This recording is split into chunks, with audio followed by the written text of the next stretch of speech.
गुरु दुखी किसी और से नहीं है, गुरु दुखी जनता से नहीं है, गुरु दुखी पब्लिक से नहीं है, गुरु दुखी जजों से नहीं है, गुरु दुखी कोर्ट से नहीं है, गुरु दुखी जेलर से नहीं है, गुरु दुखी जेल से नहीं है। अगर संत रामपाल जी महाराज जी वर्तमान में दुखी हैं तो केवल अपने ही नालायक अंध भक्तों से हैं, अंध भक्तों से।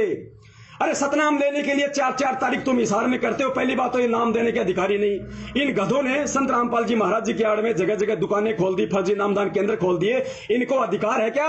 अरे प्रथम नाम देके तुम लोगों को सतनाम देने के लिए 4 बार हिसार तारीखों पे भेजा जाता है, फिर तुम्हारे को सतनाम दिया जाता है। सतनाम देने के लिए प्रथम मंत्र की परीक्षा ली जाती है। क्या ये गधे सक्षम है? क्या ये नालायक वो प्रथम नाम की परीक्षा लेने के लिए सक्षम है? अरे गुरु ये है या संत रामपाल जी महाराज है? परीक्षा कौन ले लेगा? इसलिए हम कह रहे हैं कि 2009 से जो आश्रम में नाम दीक्षा दी जा रही थी वो फर्जी थी। सतलोक आश्रम बरवाड़ा में 2009 से नाम दीक्षा दी जा रही थी गुरु जी के रहते सहते, वो फर्जी थी क्योंकि इन लोगों ने मनमाना आचरण कर रखा था। गुरु के आदेशों को नहीं मानते थे ये लोग।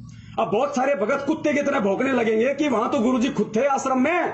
अरे गुरुजी खुद थे, फिर वो फर्जी कैसे हो सकती है? जिस प्रकार सतलोक आश्रम बरवाड़ा में रहते सहते उसी गुरु के नाम पे इन लोगों ने तुम्हें कमांडो बना दिया, इन लोगों ने तुम्हारे हाथों में बंदूकें पकड़ा दी। उसी गुरु के रहते सहते इन लोगों ने वहां पे 5-5 मौतें करवा दी, पुलिस वालों पे पत्थर फेंकवा दिए, पेट्रोल बम फुलवा दिए, जेसीपीया फुकवा दी।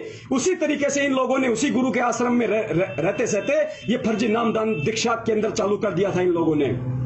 ये गुरु को आदेश नहीं, ये गुरु को इन लोगों ने सलाह दी थी और गुरु को अच्छे से पता है क्योंकि गुरु का तो काल भगवान के साथ वचन है। फिर भी परमात्मा ने दया करी। जो आत्माएं वहां से 2009 में नाम दीक्षा लिया करती थी, परमेश्वर उनको आशीर्वाद दे दिया करते थे। क्योंकि जैसे ही हमने नाम दीक्षा ले लिया आश्रम में 2009 से 2014 तक, उसके बाद अपना फार्म लेके हम गुरु जी के पास जाते थे दर्शनों के लिए, तो गुरु जी अपना हाथ रख देते थे सिर पे, और हाथ रखने के बाद अगर वो नाम फर्जी है तो परमात्मा की दया से वो सुचारू हो जाता था, वो सही हो जाता था। लेकिन आज क्या हो रहा है? सरासर पाखंड फैलाया जा रहा है। जो संत इस ज्ञान से, इस भक्ति मार्ग से दुनिया से पाखंड दूर करने के लिए आया है, उसके नाम पे आज पाखंड फैलाया जा रहा है और सबसे बड़े सहयोगी उस पाखंड में तुम बन रहे हो। इसके अलावा ये जितने भी वकील हैं, ये सतलोक आश्रम मैनेजमेंट हरियाणा ने अपने बचाव के लिए जितने भी वकील कर रखे हैं, ये सारे के सारे ढोंगी हैं, पाखंडी हैं, पैसों के लिए लगे हुए हैं। मैं पवन दास जयपुर वाला अपने सतगुरुदेव जी के चरणों के सौगंध खाकर कितनी बार एपी सिंह वकील, जो अपने आप को धुरंधर वकील कहता है, सुप्रीम कोर्ट का वकील कहता है,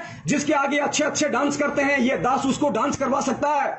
इस दास को परमात्मा ने वो काबिलियत दे रखी है, वो बुद्धि दे रखी है। ये दास आज पूरी दुनिया के सामने एक बार फिर से चैलेंज करता है सतलोक आश्रम मैनेजमेंट हरियाणा के एपी सिंह दिल्ली वाले वकील को, सुप्रीम कोर्ट के अधिवक्ता को, और एस के गर्ग नरवाना वाले को, जो वर्तमान में देशद्रोह का मुकदमा लड़ रहा है संत रामपाल जी महाराज जी का। मैं उन दोनों वकीलों को चैलेंज करता हूं। यहां पे मुझे मजबूरन चैलेंज करना पड़ रहा है क्योंकि मेरे पास में सबूत हैं, साक्ष्य हैं। इन दोनों वकीलों ने सतलोक आश्रम मैनेजमेंट के इशारे पे पैसों के लालच में संत रामपाल जी महाराज जी को उल्टा फंसाया है, ना कि बचाया है।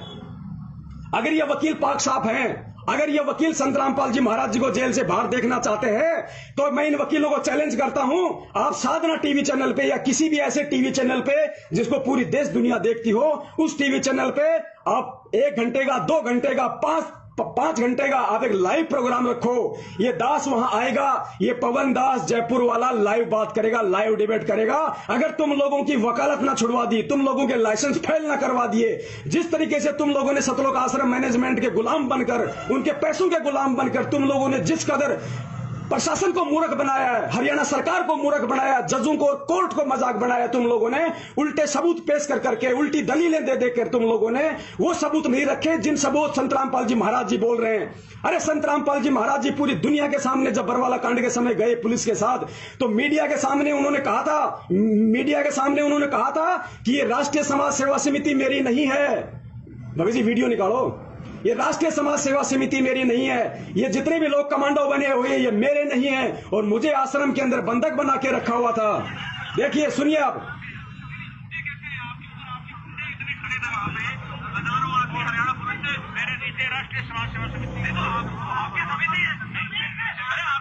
देखा, गुरुजी कह रहे हैं कि समिति मेरी नहीं है, समिति कौन? सतलोक आश्रम मैनेजमेंट हरियाणा, वही गुंडों ने एक समिति बना रखी थी, नाम दे रखा था राष्ट्रीय समाज सेवा समिति। गुंडे सबके सब वो संत रामपाल जी महाराज जी का भाई, उनके बेटा, उनका जवाई, उनके रिश्तेदार, ये स्टेट कोऑर्डिनेटर, यही सारे गुंडे उस राष्ट्रीय समाज सेवा समिति के अंदर थे। और गुरुजी ने उन गुंडों के खिलाफ बयान दिया है अपने वीडियो में पूरी दुनिया को। ये जितने भी वकील हैं, एपी सिंह, एसके गर्ग, नरवाणा, ये उन गुंडों को कोर्ट में खड़ा क्यों नहीं करते? उन गुंडों के खिलाफ कोर्ट में खड़े क्यों नहीं होते? क्योंकि इनको अच्छे से पता है कि जो गुंडे हमें फीस दे रहे हैं, जिन गुंडों के पैसों के पीछे हमारे बच्चे विदेशों में पढ़ रहे हैं, जिन गुंडों के पीछे हमें मौज मिल रही है, हमें लाखों रुपए एक तारीख का मिल रहा है, उन गुंडों के खिलाफ हम कैसे कोर्ट में खड़े हो जाएंगे?